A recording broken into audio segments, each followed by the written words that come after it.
Welcome to the one-on-one with Kel Modupe.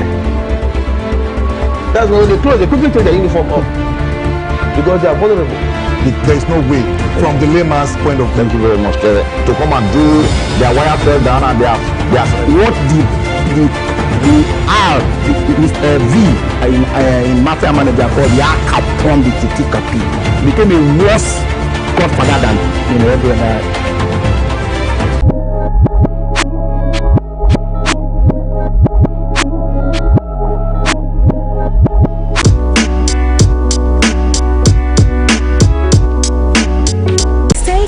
To TSL Nigeria and get updates on the go all day, every day. Subscribe to our YouTube channel on TSL Nigeria Space TV and join. Thank you so much for staying there.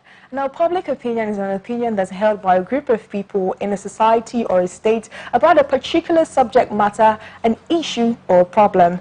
Now, there are numerous theories on how public opinion is formed, from political socialization to behavioral genetics, culture, religion, you name it, and of course the media. Today we are joined by a seasoned media personality and broadcaster, Shedrack Eagle, and we're going to be discussing just how much influence the media has in creating public opinion. Good morning, sir. Good morning. You look fabulous. Good to have you on the show. Let me just start off by saying this. He's one of the people that made me go into broadcasting. Oh. Yeah, when I was in university, when he started off his radio career at a radio station in Benin City, they used to have this amazing show. Now, on this show, he used to have these really smart jokes called Jedi jokes, JJs. And many people didn't ever get the joke because they were smart jokes, but I always got them, so it made me feel special. Like you're smart. It's so nice to have you. Yeah. So tell us a little bit about your broadcasting career up until first now. off, I would like to say the way you introduced me definitely is the season. Yeah. Well, of course, my name is Shedrack Eagle, like you rightly mentioned. I'm a broadcaster, a content developer, a public speaker, a PR consultant, amongst many things. But altogether, I like to see myself as opinionated. I like to see myself as trying to drive a consciousness in the day-to-day Nigerian and everything I touch. And yes, you mentioned I've been in broadcasting for quite a while, starting right here in the heartbeat of Nigeria, and then to the heartbeat of Abuja itself. So there's something there.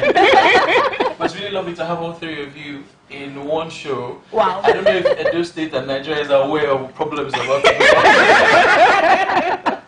We're so happy to have you. We're excited. Yeah. So I guess we can just jump into the conversation. Okay, first of all, do you believe that the media definitely has direct influence on forming public opinion in society? I would say 100%. Okay. Go on. The interesting thing about opinions rather, in the media or the public space generally, is controlled by a couple of factors. But I would say it comes down to the point of how much information you have. Okay. And the media has been one very strong focal point that has emphasized the need to have the right information. Now, for instance, in interview situations like this, where you have maybe a guest that is talking on a particular issue, the media has gone to the point of balancing things up, where maybe if one particular mantra doesn't all too fly well, the person still has to have their say of the day, but you have the right of reply to get whoever is opposing that counsel or the public opinion altogether. There is a particular man, I would say, who originally created the opinion of public opinions and everything. He called it the Overton window. Okay. Joseph P. Overton or so. And what he calls it generally is the amount of information that is open to the public to deliberate upon any topic so as to have maybe a change of opinions afterwards or to continue with the current status quo. Now, I could give examples. Say, for instance, recently I talked about a young man in a church in Lagos. He was a security guy. And apparently after church, he stole about 2,835 naira or so. Okay. And he was arrested.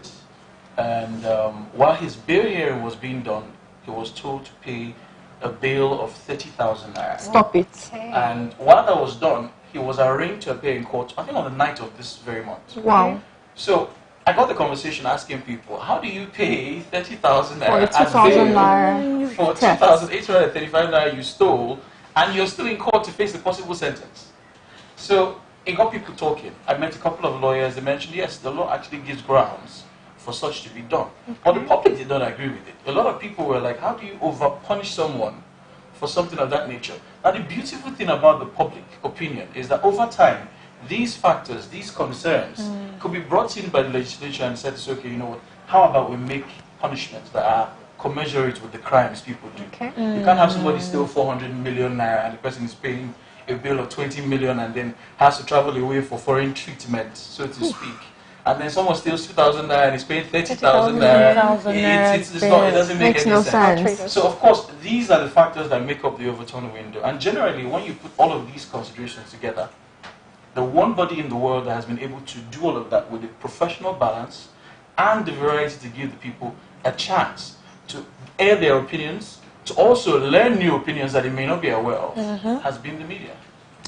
Almost felt like it was your show just now. I'm sorry. I did not plan to do that. It's fine. Now, talking about the media, Yes. the stakeholders of the media, they're actually the custodians of information. And so, being that we're a part of the people that form opinions and you build the mindset of the public, what is the criteria for anyone that should go into the media? Because these days, we see that anybody just go and just, because they have a platform on radio and TV and they just blab. And you see that bulk of the population start following or start forming their school of thoughts from what a supposed person says on air. And that's why these days we have controversial OAPs. Or we have people that are opinionated. And we have people that get to strike the balance. And so if at all you're going to be a custodian or you're going to be a stakeholder in the media industry, what are the core things you're supposed to have? Because information is power. And whatever information you're passing, you're giving power to the people, wrongly or rightly. So what should the stakeholders have? Okay, first off, I would like to start by saying having an opinion is not wrong. Okay. Everyone has the freedom to air their opinion. In some countries, however, you're told freedom of speech is granted. Freedom after speech is the problem. But I feel being opinionated is not necessarily an issue. But if you must be in the media space, it comes with a sense of responsibility. Okay. You have to be aware that every information you air out is taken. And you can be held accountable for it. The Rwanda genocide was a clear example. You don't make statements that could incite people. You don't make statements that could I don't want to say revolution now. I don't know if I have a DSS officials. Well, of course, the idea is you don't want to say things that, you know, could be a little bit vague, you know, misconstrued.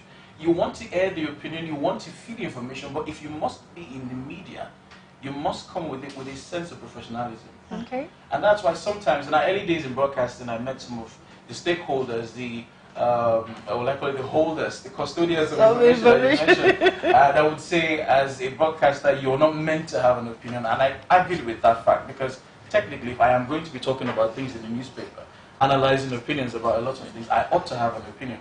But you also have to understand, there needs to be a balance in the way people relate to what you're talking about, in the fact you're pushing out.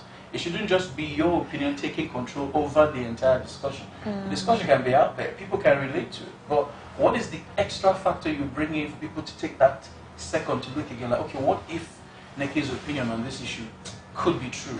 What if I'm inclined to follow Ejiro's thought on this? What if Joyce could be the one person who actually gets this entire story from the angle Neki, Ejiro, and everyone else has not thought about? So, of course, accountability should come with it. Okay. And I feel, despite these persons creating a mantra for themselves as controversial, as they're attacking on a personality, media mogul, or whatever the case is, if you are not coming through with the information that both presents you as responsible for what you're doing, while giving people a balance to share what you're doing, then you're not doing it the right way. Okay, I was going to ask now, you've been in the media for a while. I'm sure you've experienced controversies. Sure. How do you create a balance for such things? Because people tend to think that you shouldn't be able to air your mind, like you said. But such times when controversies come up, how do you handle it at that time? Well, I would say yes, I have been entangled with a few controversies in a few years. But I've been fortunate enough to always create a pathway to either explain myself, so the person is aware of my thought process to the whole thing, and most of the time it turns out to be, it wasn't as sinister as I thought it was. Do you understand? And then secondly, it could also be they misconstrued what I was saying. Okay. All right. Now, there have been cases, for instance, where I have introduced someone on my platform, a brand representative, I think even an ambassador at the time, and my emphasis on why I feel his company should use him more for their billboards and the rest was strictly from an angle of I feel the impact he has in society was not being emphasized on enough. Some other persons took slightly with that. It's possible because we're from South Nigeria. That's what I was trying. I was like, no, that's not it at all. Okay. You know, so I feel he's got the appeal. I feel he's got the numbers, and I feel it would make sense if the brand took advantage of that. Now, but let's come back to the issue of controversies and experiences and the rest of that. As I mentioned earlier on, responsibility needs to be your watchword. Okay. As a presenter, as a media person, as a custodian of a platform where you have the right to share information with the general public, you also have to have that mental consciousness. This is not a, how will I put it, I want to become a star mentality. Because it could easily backfire. Wow. It could so easily backfire. I worked with someone right before now, God bless her, so that after her presentation, she was picked up by the SSS. She was being taken out of the state, and it took the owners of the station to intervene with other persons in political positions, high positions, to actually get her released. Wow. Now, I'm not saying what she was talking about was wrong, but it's possible to deliver the right thing the wrong way. You understand? So there's a consistent review of what you're trying to say, how you intend to say it, you know, the intent you want it to have, the impact you hope it would have, and then a follow-up in case it doesn't work. And then, like you already mentioned, or as I mentioned before, a follow-up if it goes completely wrong. Okay, well, okay, so we need to jump into the control of the media, especially in Nigeria. Now, you know, a very common space people air their hearts in social media. You know, you come out, you complain, you say how you feel. Now, a general thought pattern on social media is usually that the stations that they pay attention to do not, it does not deliver the kind of news that they want to hear at the time. And then there's other people at the other side, which are on-air personalities and broadcasters, complaining that they are being stifled by the NBC.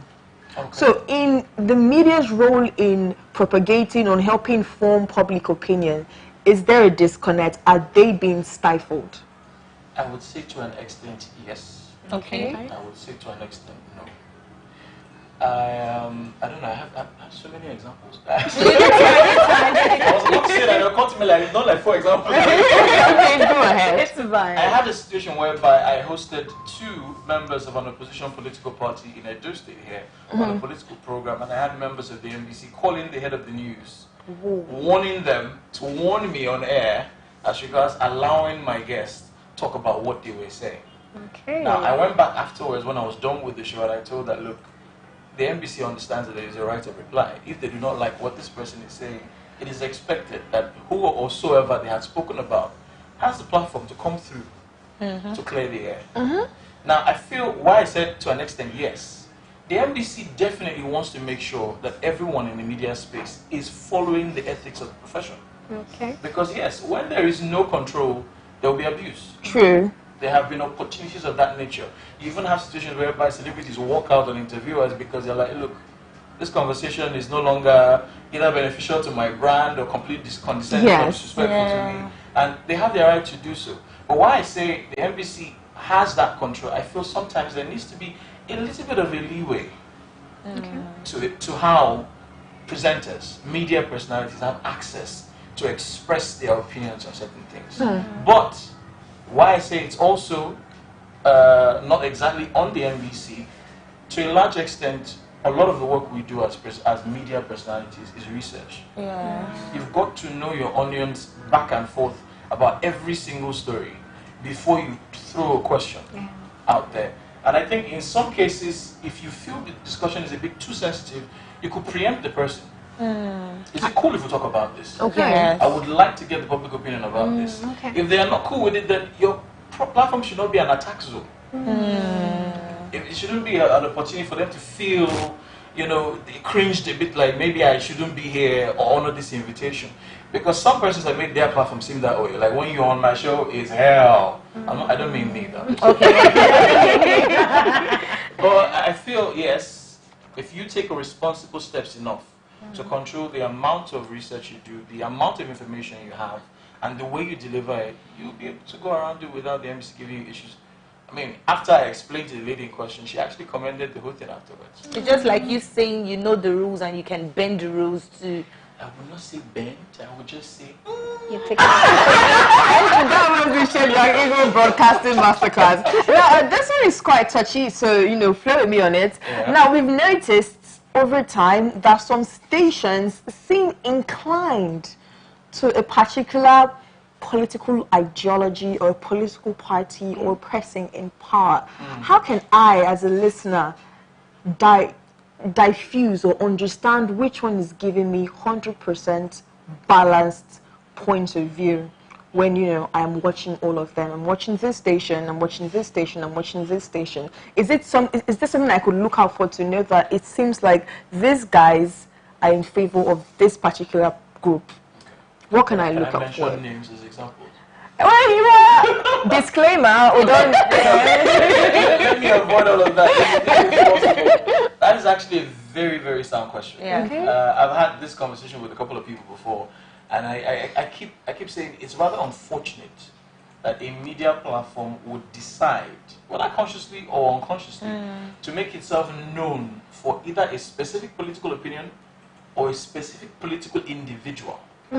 It literally destroys the sovereignty, the freedom of the media space. Yes. The minute you are attached to that, every opinion that comes out of your platform is already tainted. There is no objectivity to it anymore. And unfortunately, there is one here in Edo State, and there is one in the global space. Yes. I don't want to mention I believe we all know the one in the global but space. when they air these opinions, as much as sure, I could be inclined sometimes to understand the angle they are coming from. Yeah. At some other point, I'm like, this is a little bit exaggerated. This is not necessary. Like, allow people form their opinions, present them with the facts, let them know how to keep it balanced. I have two actually, very sound broadcasters, or should I say media persons that I have major respect for. Yes. One operates in the method you just mentioned, Macy Mapes. At the time, she was known controversially for trying to investigate the presidency of the United States. It got so bad that she was fired from her network. Wow. Her entire team was fired from the network. But the problem was, the information they were investigating wasn't actually wrong. It is the way they went about it. Like, they wanted to foil this person by all means. They got the entire security department, Homeland Security, the FBI, everyone in the US on their case, and it just went crazy. But I love the fact that she went on with it to come through with the information, because now we appreciate her efforts. It's one of the most historical achievements in broadcasting. I think they even won an award for the report itself, despite being fired and everything, which shows dedication. Then the other person is David Letterman. He keeps everything balanced. He keeps everything as balanced as possible. And I think that is what an ideal media platform, an ideal presenter, media personality should be like. Despite your personal bias, whenever it's that opportunity for you to present the information, let's afford the person that is for and against you a chance to be like, you know what, this is thorough work. Strong points Let's on form our own theory both from here. sides. Yeah. That is how it should be at the end of every single experience. So, like you rightly mentioned, if you have a remote control, flip, as many I wish we could just go on and on and on, Yeah. because I'll put you in my bag later so you can escape. So, Neki, any closing words from you? Okay, I would say personally that being in the media is a whole lot, because you must have an idea of everything, you know, because the truth is your target audience and the people you're talking to, they're smart and they're intelligent and they have an idea of what you're talking about. And so when I used to be, it's on the flip side, when I used to sit and watch the TV, I know who has content and I know who is just having the makeup and just there. And so now that I'm here, it's different, because I know what it is like for me to sit and listen to somebody, and I want to understand the angle where the person is coming from, and at the end of the day draw my opinions and learn. I would say most media personalities has formed the opinions that I have, and I know that whatever information or whatever content I'm giving out there, people are forming opinions from whatever I am giving out. So this job is pretty very sensitive, because people are feeding on ideologies, they're feeding on mindsets, they're feeding on school of thoughts. And so if you're a media personality out there, you're into anything media or communication, it is best you know what you're doing, because people are not stupid. Thank you. It's ready, last words. Okay, I would say that balance is key. You know, as much as you want to be out there and give so much opinions, you should be able to balance information. You don't want people to perceive you as just a controversial person who just wants to give opinions. You should be able to create balance. Balance is key for me. Amazing. And we're going to end our final thoughts on Shedrack. So final thoughts on this. Well, my final thought basically, if I'm going to put it out there, it's just a fact check. Okay. Fact checking is so important. I remember the first time I heard about Serap, it was from, and get this, from Shedrack Eagle. It was a breakfast show. We were speaking on the pension for past governors and past deputy governors. It was an issue that was hot in the district at the time. I didn't know it was happening. And it was mentioned by Shedrack on radio, and then I went online and it was real. I was like, ah! I didn't remember talking about it. So people are always listening to you, so you should make sure that you fact check at all times. Thank you so much. Thank you. Oh yeah, it's your turn. Oh, we're going to jump that part. I feel if you are going to be in the media space, if you are going to do the job of a broadcaster, presenter, if that is your vision, then on a daily basis, every time you walk into the studio, there should be a mental consciousness of how do I impact lives today. Okay. If that is your watchword every day, you're going to have a blissful ride all through. And we'll be putting that on a t-shirt. When it comes to the close of this show today, it was breathtaking. Shedrack, you have a beautiful mind. I'm so happy that we got to tap from it this morning. If you want a continuation of the Shedrack Eagle Masterclass, it's in Abuja. So you just everybody know what's up. Of course, we're going to be here again tomorrow morning, giving you some exciting conversation. Remember to subscribe to our YouTube channel, TSL Nigeria Space TV, like and follow all our social media platforms, TSL Nigeria TV on all platforms. My name is Joyce Jukes. It was a fabulous time having you on the show. Have yourself a great day. Good morning.